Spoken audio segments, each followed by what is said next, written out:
제7계명은 무엇입니까? 제7계명은 간음하지 말지니라 하신 것입니다. 예, 간음하지 말지니라. 오늘은 이 7계명 간음하지 말지니라라는 그 계명에 대해서 우리가 좀 살펴보겠습니다. 7계명이 간음하지 말지니라 한데요. 이 계명은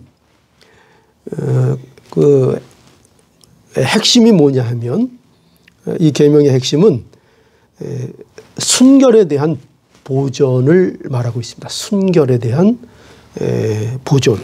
그러니까 순결에 대한 보존, 순결을 지켜내는 거죠. 그게 이 간음하지 말라는 것에 대한 그 내용의 그 가장 핵심이 되고 중심이 되는 내용입니다. 그러니까 이것은 하나님이 어떤 분이신가에 영향을 받는 거죠. 그렇죠? 하나님이 어떤 분이십니까? 하나님은 우리가 순결한 것과 연결하면은 어떤 하나님이 여러분 떠오르세요? 진실하신 하나님도 물론 그렇지만 우리 하나님의 대표적인 속성, 가장 대표적인 속성 저는 늘 이거를 얘기해요. 자비도 대표적인 속성인데 청결? 거기서 조금 비슷한 건데 그렇죠. 거룩이죠. 거룩. 여러분 그 하나님은 우리가 사랑의 하나님, 그것도 대표적인 하나님의 속성, 또 인자하시고 자비로우신 긍휼의 하나님, 그것도 하나님의 대표적인 속성이지만 하나님의 어떤 하나님이냐를 가장 대표적으로 나타나는 것이 무엇이냐 우리가 할 때 언제나 기억해야 될 것은 거룩하신 하나님이십니다. 그래서 우리 백성에게도 항상 내가 거룩하니 너희도 거룩하라 하는 말씀을 주시잖아요. 거룩하신 하나님. 그래서 하나님이 거룩하신 하나님이시기 때문에 그러니까 정결, 순결함 이런 것들을 또한 그의 자녀들에게 원하시는 겁니다. 그래서 그와 관련돼 있어서 이 간음하지 말라 하는 것은 바로 순결에 대한 그 보존을 우리에게 명령으로 하고 계신 것입니다. 그런데 이 무엇에 대한 순결인가 할 때 이 순결이라는 것은 단지 가장 먼저 얘기할 땐 우선 육체적인 순결을 얘기할 수도 있겠죠. 그죠? 육신적인 순결, 또 육신적으로만 순결하면 됩니까? 아니죠. 우리 정신적인 순결, 그리고 더 나아가서 또 어떤 순결이 있겠습니까? 하나님 앞에 영적인 순결, 그런 것들을 내용으로 담고 있는 것이 간음하지 말라 하는 것입니다. 그러니까 이건 단지 간음, 물론 이것은 가장 1차적으로 이 간음하지 말라는 것은 성적인 타락에 대한 경고입니다. 그것이 가장 1차적이고 가장 정확한 포인트지만 그러나 우리가 그 간음에 대한 범위는 우리가 굉장히 넓은 거죠. 육체적으로도 그렇고 또 정신적으로도 그렇고 또 영적인 모든 면에 있어서 우리가 간음하지 말라 하는 것을 명령하고 있는 것이 바로 이 7계명의 말씀입니다. 우리가 하나님 사랑하는 거 우리가 1계명에서부터 4계명까지 우리가 이미 배웠고, 그죠? 그리고 또 5계명에서 마지막 계명까지 사람을 어떻게 사랑하는가, 이웃을 어떻게 사랑하는가, 그것을 우리가 배우고 있는 중인데, 하나님을 사랑하면 그 사랑이 반드시 뭐로 우리의 삶 속에 나타나야 된다고 했죠? 하나님 사랑은 이웃 사랑으로 나타나야 된다고 했습니다. 그러니까 하나님은 사랑하는데 이웃은 사랑 안 한다 하면은 그것은 문제가 있는 것이고, 또 이웃은 사랑한다 그런데 하나님과 관련 없는 사랑이라면 그것도 온전하지 않은 것이라고 말할 수 있겠죠. 그래서 언제나 하나님 사랑과 이웃 사랑은 함께 가야 하는 것이다. 그죠? 그런데 우리가 하나님을 사랑하면 그 하나님을 사랑한다는 증거가 단지 종교적인 의식을 통해서만 나타나는 것이 아니라 가장 중요한 거, 성경이 뭘 강조하고 있다고요? 그것이 내 주변에 내가 함께하고 있는 이웃들에 대하여 그들에 대하여 어떤 태도를 가지는가, 그들을 어떻게 대하는가 하는 것이 하나님을 사랑하는 것에 대한 어떤 결과로서 있어야 할 것을 우리에게 이제 말씀하고 있죠. 그런 의미에서 우리가 이웃을 어떻게 사랑해야 되는가 지금 배우고 있는 거죠. 이웃을 어떻게 사랑해야 됩니까? 내 몸같이 사랑. 그러면은 오늘 계명이 뭐라고요? 간음하지 말라. 간음하지 말라죠. 살인하지 말라는 저번 시간이고요. 네. 간음하지 말라. 물론 살인하지 말라도 이웃을 사랑하는 방법으로 얘기하고 계신 겁니다. 그죠? 그리고 간음하지 말라도 내 이웃을 내 몸과 같이 사랑하라 할 때 그것을 순종하기 위해서는 뭘 우리가 실천해야 합니까? 간음을 하지 않는 자가 돼야 되겠죠. 그죠? 그래서 이웃사랑이 바로 이렇게 이웃사랑에 대해서 우리에게 구체적인 가르침을 주고 계신 거예요. 막연한 게 아니에요. 어떻게, 이웃을 어떻게 사랑하죠? 지금 뭘 가르쳐 주시잖아요. 막연한 게 아니라 정말 이웃을 사랑하고 싶으면 이웃에 대하여 간음하는 마음을 품지 않는 것부터 이웃을 사랑하는 것이라고 이해하면 됩니다. 그렇게 우리가 이웃을 사랑하는 방법, 바로 간음을 하지 않아야 합니다. 근데 여기서 이제 이 간음이라는 것은 더 구체적으로 얘기하면 성적인 범죄를 말하는 것입니다. 성적인 범죄. 이 간음은 굉장히 이제 무서운 죄예요. 살인하는 것도 무서운 죄지만 간음이 전 더 무서운 죄라고 저는 그렇게 봅니다. 왜냐하면 주위에 보면은 제가 목사니까 목사들에 대해서 많이 얘기를 듣잖아요. 그런데 목사님들이 누구 살인해서 잘못됐다 이런 거는 별로 안 들려요. 그런데 무슨 얘기 많이 들려요? 간음해서 실족하고 넘어졌다. 이런 얘기들은 수도 없이 들어요. 그리고 지금 실제로 뭐 유튜브나 이런 데 보면은 간음을 버젓이 해놓고도 또 교회를 이렇게 또 뭐 물론 회개했다고 하죠. 회개했다고 하는데 어쨌든 그렇게 이제 숱하게 넘어지고도 이제 또 교회 하시면 또 거기 또 근데 저는 그게 능력인지 뭔지 근데도 잘 돼요.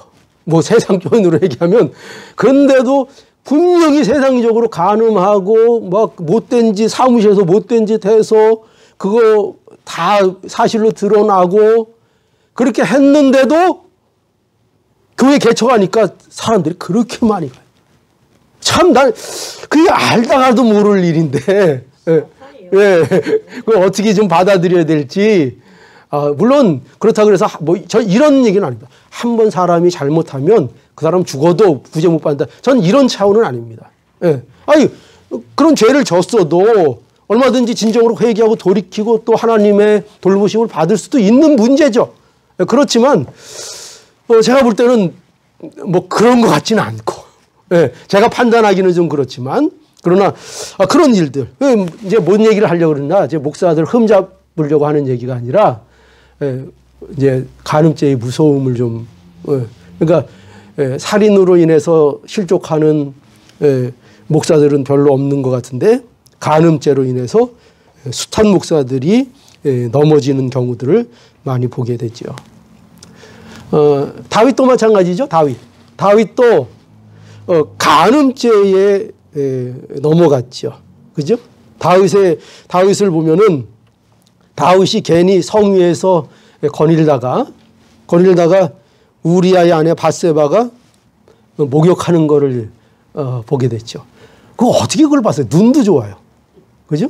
어떻게 하여튼 어디 가까운 데서 그렇게 보라고 그렇게 했는지 어쨌든 다윗이 그걸 보고 그 눈을 통해서 그 모습이 들어왔고 그 마음에 들어온 거죠. 그러니까 여러분 보세요. 눈을 통해서 우연히 봤어요. 봤는데 그게 눈을 통해서 어디로 들어온 거예요? 마음으로 들어왔어요. 그런데 문제가 뭐예요? 마음이 그걸 이겨내면 되는데 인간의 마음이 어때요? 인간의 마음이 부패했죠. 그래서 뭘 조심해야 된다고요? 마음을 그래서 지키라는 거예요. 마음을. 마태복음에 가보니까 우리 한번 볼까요? 마태복음 5장.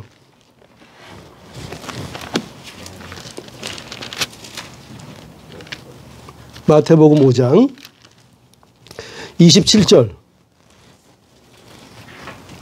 여기 보세요. 자, 마태복음 5장 27절. 또 간음하지 말라 하였다는 것을 너희가 들었으나 나는 너희에게 이르노니 여자를 보고 음욕을 품는 자마다 마음에 이미 간음하였느니라.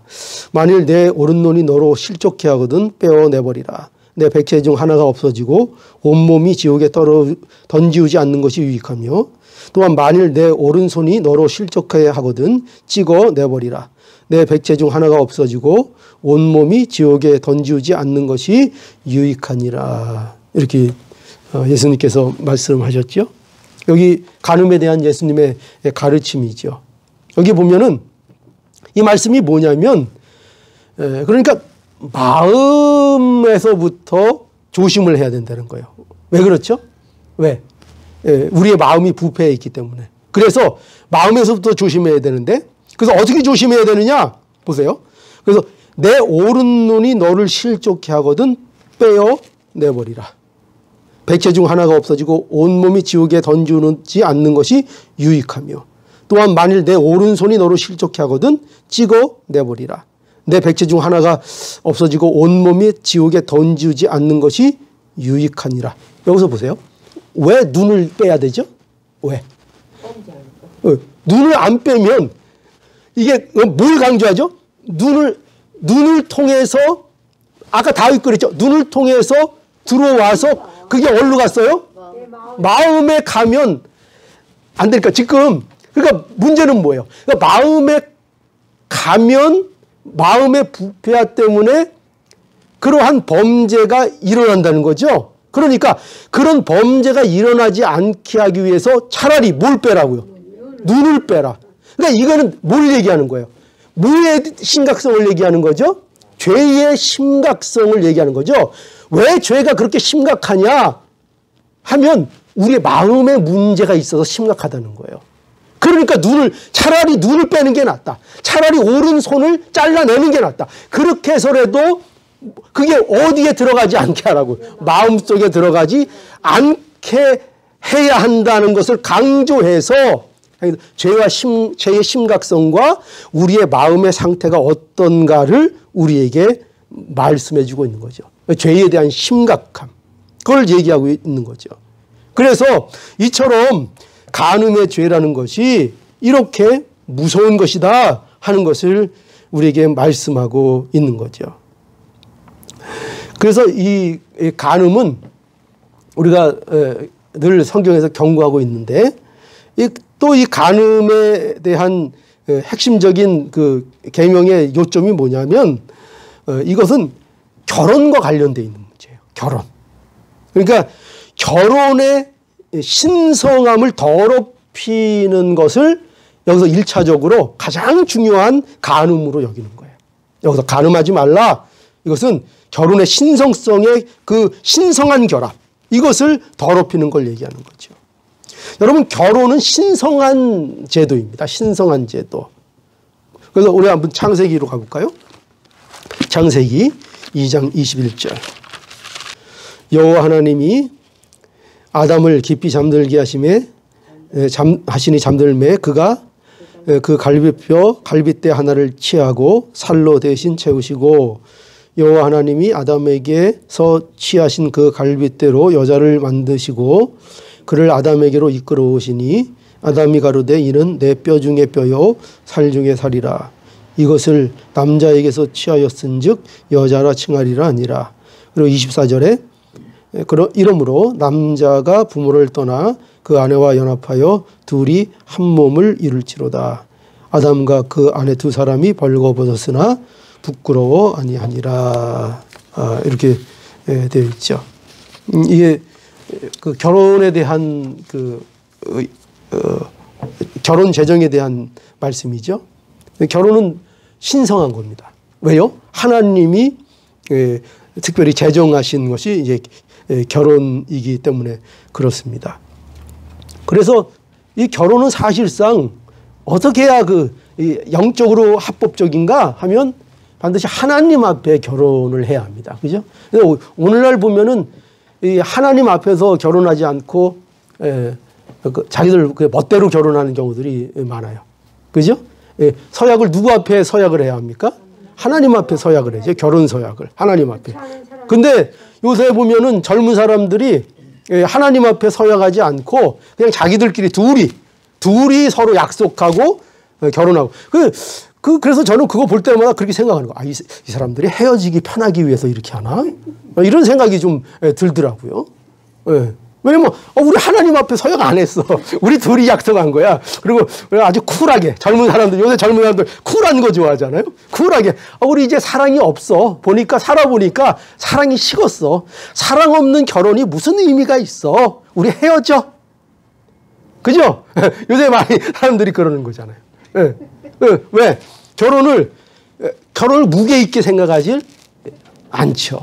결혼은 뭐냐면 결혼은 하나님이 제정하신 신성한 제도라는 것을 우리가 좀 알아야 합니다. 그래서 이 신성한 이 제도를 더럽히는 거 여기서 이제 이게 간음입니다. 이게 간음이에요. 대표적인.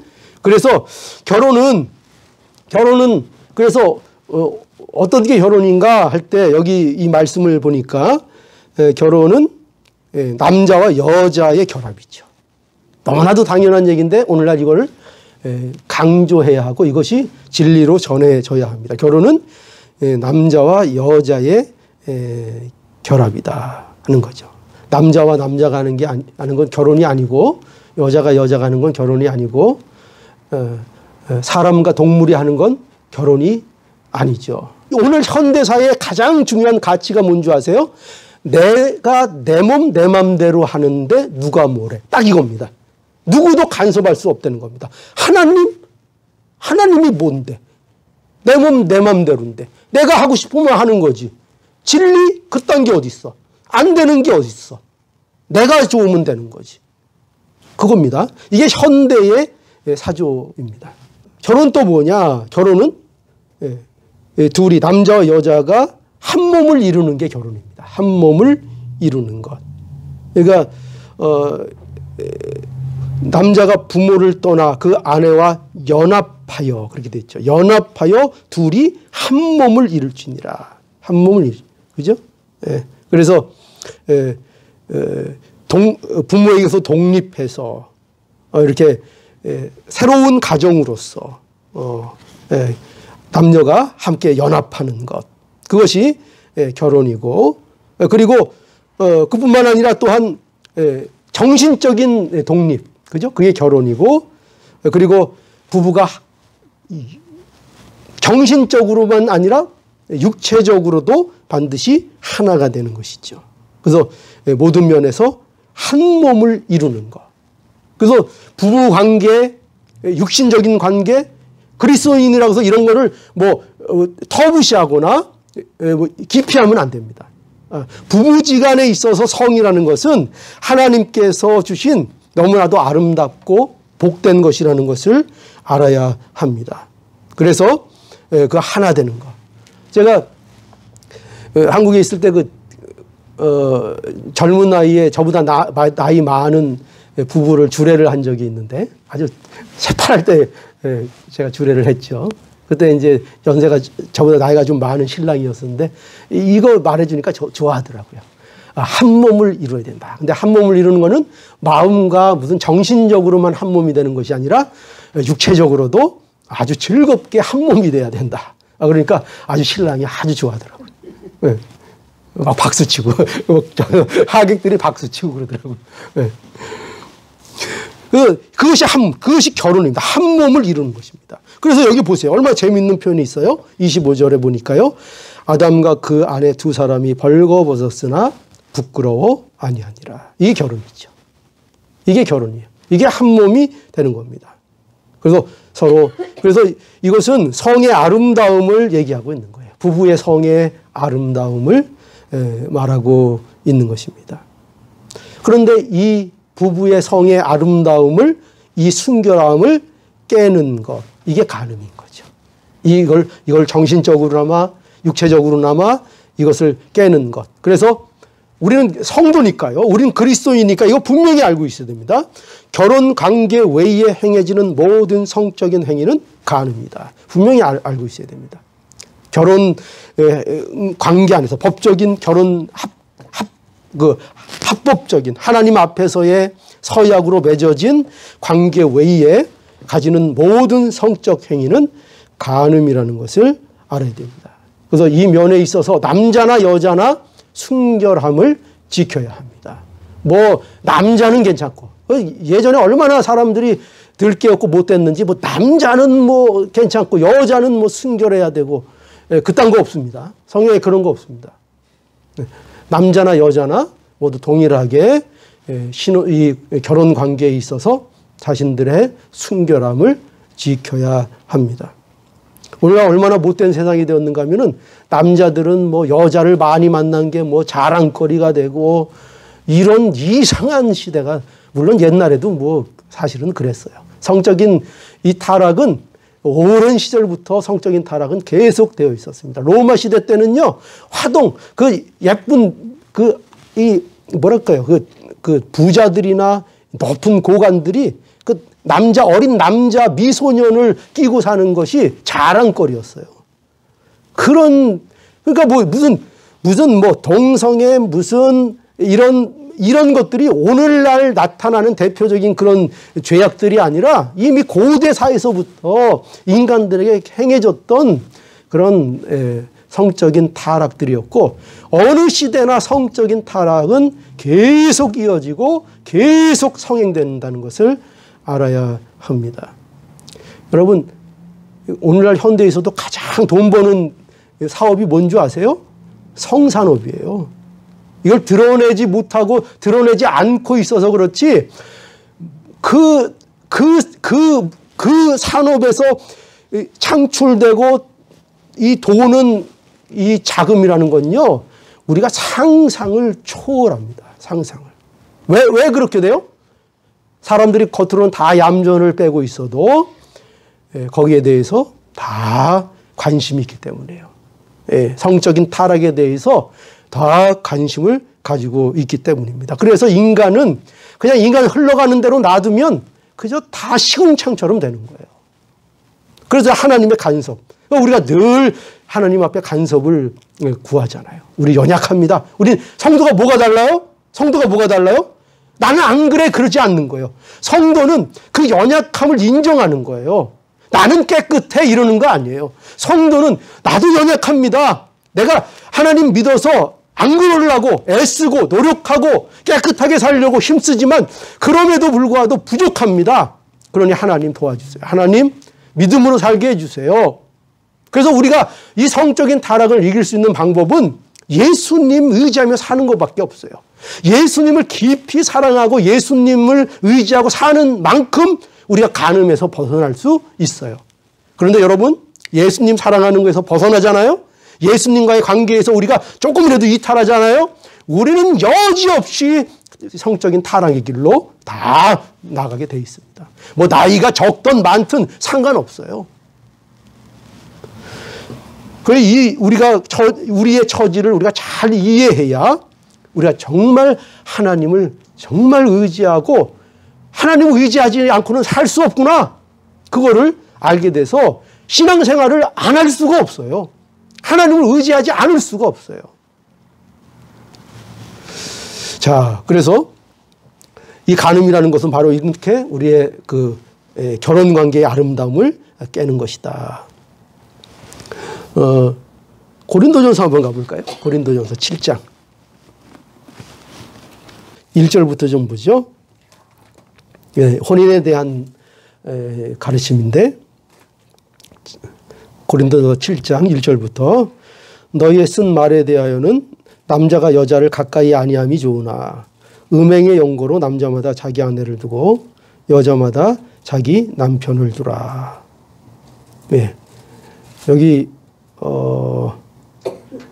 이것을 사람들은 굉장히 뭐 이런 거를 뭐 얘기해 그러면 불편해 하실 분도 있는데, 음행의 연고로 남자마다 자기 아내를 두고 여자마다 자기 남편을 두라. 그러니까 결혼에 대한 중요한 그 기능, 바로 여기에 있어요. 음행의 연고. 음행하지 않기 위해서. 예. 그러니까 이런 것들은 우리가 가감없이 성경에서 우리가 알아야 됩니다. 남사스럽게 그런 걸, 우리가 결혼이 그 정도밖에 안 돼? 이렇게 생각하실 수도 있지만, 결혼의 기능이 거기 있는 거예요. 왜 결혼이 중요한가? 우리가 그냥 있으면 음행의 죄를 범할 수 있기 때문에 음행의 연고로 남자마다 자기 아내를 두고 여자마다 자기 남편을 두라. 3절. 남편은 그 아내에게 대한 의무를 다하고, 중요한 말이 있죠. 남편은 그 아내에 대한 의무를 다하고 아내도 그 남편에게 그렇게 할지라. 아내가 자기 몸을 주장하지 못하고 오직 남편이 하며 남편이 이와 같이 자기 몸을 주장하지 못하며 오직 그 아내가 하나니. 그러니까 남편과 아내는 서로가 자기 몸이 아닌 거예요. 서로의 것인 거예요. 서로의 것. 제가 그러는 게 아니라 성경이 그렇게 얘기하고 있어요. 성경이. 5절. 저는 이걸 아주 좋아합니다. 5절을. 서로 분방하지 말라. 다만 기도할 틈을 얻기 위하여 합의상 얼마 동안은 하되 다시 합하라. 이는 너희가 절제 못함을 인하여 사단으로 너희를 시험하지 못하게 하려 함이라. 그러나 내가 이 말을 함은 권도 아니요 명령도 아니라. 나는 모든 사람이 나와 같기를 원하노라. 그러나 각각 하나님께 받은 자기의 은사가 있으니 하나는 이러하고 하나는 저러하니라. 8절. 내가 혼인하지 아니한 자들과 및 과부에게 이르노니 나와 같이 그냥 지내는 것이 좋으니라. 그죠? 결혼하지 않아도 유익이 되는 사람들이 있어요.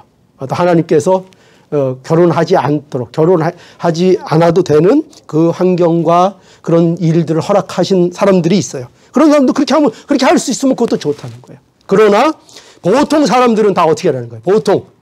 보통 사람들은 다 결혼을 하는 것이 좋다 하는 거예요. 보통 사람들은.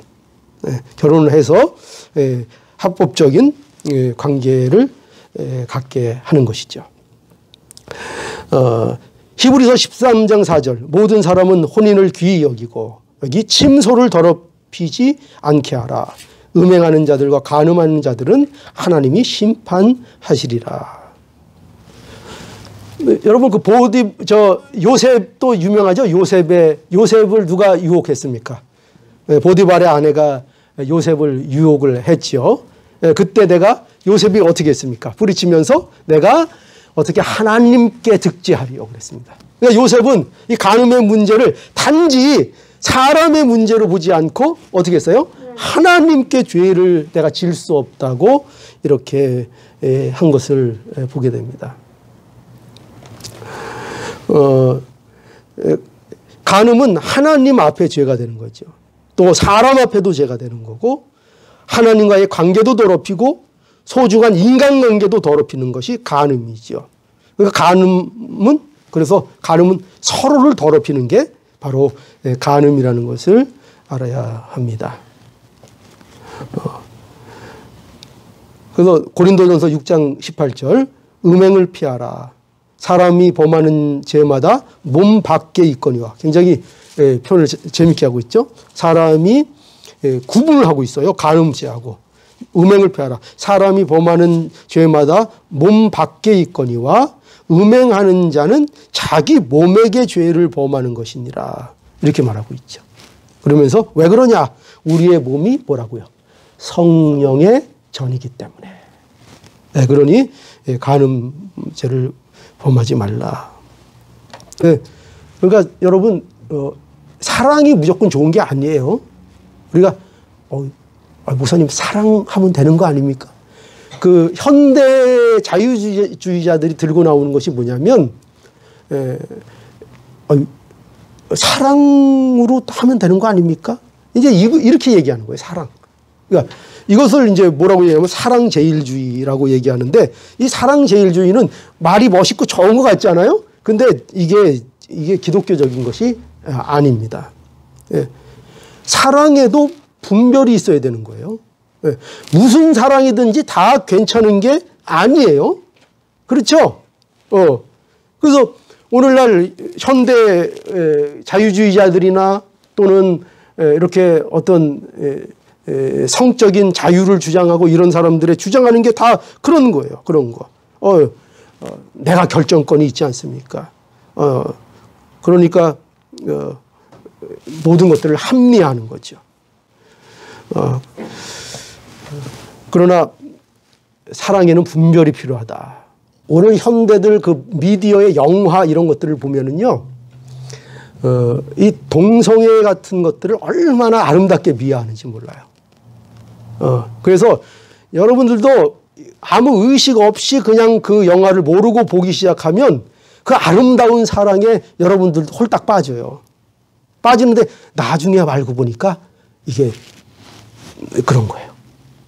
그런 것들이 있어요. 그래서 뭐냐면 그 아름다움으로 포장을 해요. 사랑이라는 아름다움으로 포장을 해서 우리들에게 그것이 자연스러운 것처럼 다가오도록 만들고 있어요. 그러나 여러분 아셔야 돼요. 그렇게 그 사랑이 아름답지 않습니다. 혹 그들 중에 아름답게 하는 사랑이 혹 있을 수도 있어요. 그냥 세상적으로 볼 때. 그러나 대체적으로 이렇게 잘못된 사랑들은 대체적으로 지저분합니다. 그리고 문란하고요. 그런데 그런 것들을 미화해서 어떤 사람들에게 자기들의 주장을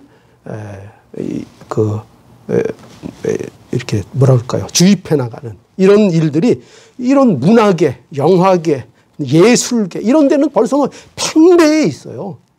그런 것들을 그런 문화들을 통해서 그래서 우리가 이런 문화를 접할 때 조심해야 되는 것이 뭐냐면 그런 세상적인 그 사상들이 그런 쪽에서는 굉장히 예민하고 굉장히 고급화돼서 이 세상에 전파되고 있다는 것을 알아야 돼요. 그래서 재밌게 보는 거 좋아요. 뭐 영화 우리 그렇다고 뭐 즐기지 말 그런 거 아니죠. 영화 보고 뭐 드라마 보고 하는 것 뭐 다 문화 예술 즐길 수 있지만 분별력은 있어야 된다는 거예요. 그런 것들을 볼 때에 이런 부분에서 어떻게 이런 사람들이 작가들이 의도하고 파고들고 있고 거기에서 이런 사상들을 심고 있는가 그런 것들을 어느 정도 분별할 수 있는 우리가 되어야 한다는 거죠. 그 로마서 1장 26절에서 27절 보니까 이런 말씀이 있죠. 이로 인하여 하나님께서 저희를 부끄러운 욕심에 내어버려 두셨으니 곧 저희 여인들도 순리대로 쓸 것을 바꾸어 영리로 쓰며 이와 같이 남자들도 순리대로 여인 쓰기를 버리고 서로를 향하여 음욕이 부릴 듯하며 남자가 남자로 더불어 부끄러운 일을 행하여 저희의 그릇 때문에 상당한 보응을 그 자신이 받았느니라. 명확하게 돼 있죠. 성경에 어디 동성애를 반대하느냐 막 주장하죠. 말도 안 되는 것 그런 뜻이 아니다 그런 뜻이 아니다 막 애써서 부정을 해요. 그러나 뭐 성경에 뻔히 있는 사실들을 그들은 부정을 하죠. 뻔히 있는 사실을. 그래서 세상은 간음과 음행죄로 이제 성행하고 있습니다. 그래서 이렇게 성적인 범죄가 성행을 하고 그런 산업들이 번창을 하고 있는 것은 인간들이 끊임없이 이런 성적인 것들을 추구하는 존재일 뿐만 아니라 왜 그것을 추구하는가? 인간들이 근본적인 죄로 인한 인간들의 공허함이 그 자리에 자리 잡고 있기 때문에. 그러니까 이렇게 생각하시면 돼요. 모든 인간들은 죄로 인하여 그 마음이 전부 다 이렇게 뻥뻥 뚫려 있어요. 그러니까 바람이 휘잉 삶이 공허하다고요. 어디에 의지할 데가 없다고요. 그래서 우리는 신앙으로 또 우리 예수 그리스도 사랑함으로 또 정상적인 우리 부부관계를 통해서 만족을 하고 이렇게 우리가 신앙으로 이겨나가는데 세상은 그 공허함을 달랠 길이 없다고요. 뭐 이것도 해보고 저것도 해보고 심지어는 마약도 해보고 뭐 세상 좋다는 거 다 해봐도 피폐해질 뿐 그 공허함을 뭐로도 메꿔지지 않는다고요. 그래서 뭐도 해요? 왜 사창가가 그렇게 잘 돼요? 왜 그렇게 많은 남자들이 그런 데를 찾아가요? 공허하니까. 뭔가로 채워야 되는데 채울 게 없으니까. 얼마나 외롭겠어요. 그 인생 얼마나 외롭겠어요. 죄로 인하여 뚫린 그 공허한 마음. 여러분, 그래서 안 된 거예요. 참 불쌍한 거예요. 참 불쌍한 거예요. 인생이라는 것이 그런 의미에서 얼마나 공허하고 얼마나 참 비참한지요. 그런 것으로 메꾸려고 발부둥을 치는 거죠. 발부둥을. 그래서 우리는 이러한 것들이 우리 신랑이신 예수 그리스도로만 채워진다는 것을 알아야 돼요. 성경에서도 어떻게 우리가 음녀를 극복할 수 있는가 할 때 가장 좋은 방법, 뭐를 얘기해 주고 계시냐면은 내 아내로 만족해라요. 내게 주신 우물로 만족해라. 만족해라. 그러니까 여러분 보세요. 아내에 대하여 만족하고 그 관계에 대해서 만족하면 그러면 이 남자가 눈이 다른 데로 돌아갈 거야, 안 돌아갈까요? 잘 안 돌아가겠죠. 아무래도. 그죠? 아무래도 그렇겠죠. 그러니까 이거 영적으로도 마찬가지죠. 그런 의미에서 더 넓게 우리가 어떻게 가늠하지 않는 삶을 살 수 있는가 할 때 우리는 우리 신랑이 누구라 그랬어요? 예수 그리스도. 그죠? 예수 그리스도, 우리의 완벽한 신랑 예수 그리스도를 주셨잖아요. 그 예수 그리스도로만 우리의 이 공허함이 채워진다고요. 그래서 예수 그리스도를 사랑하고 그 예수 그리스도를 사랑하면 할수록 우리는 이 세상적인 간음의 유혹에서 우리는 벗어나서 우리가 자유롭게 살아갈 수 있게 되는 것입니다. 그러니까 얼마나 그리스도께 나아가는가, 얼마나 그리스도를 의지하는가가 우리의 세상에 대한 간음에 반비례하게 되는 거예요. 그러나 여러분, 우리가 그리스도, 우리의 신랑 되신 얼마나 멋있는 신랑이에요. 그죠? 옆에 계신 신랑도 멋있죠? 멋있어요? 안 멋있어요?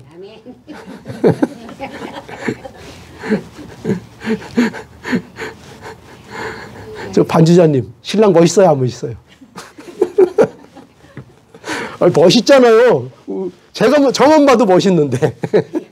근데 그 신랑보다 예수님이 더 멋있어요. 그 예수님, 우리가 힘써 예수님 의지할 때 우리가 정말 정결한 삶 우리가 살 수 있다는 거 명심하시고 예수님 의지하는, 간음하지 않는 우리가 되어야 되겠습니다. 기도하겠습니다.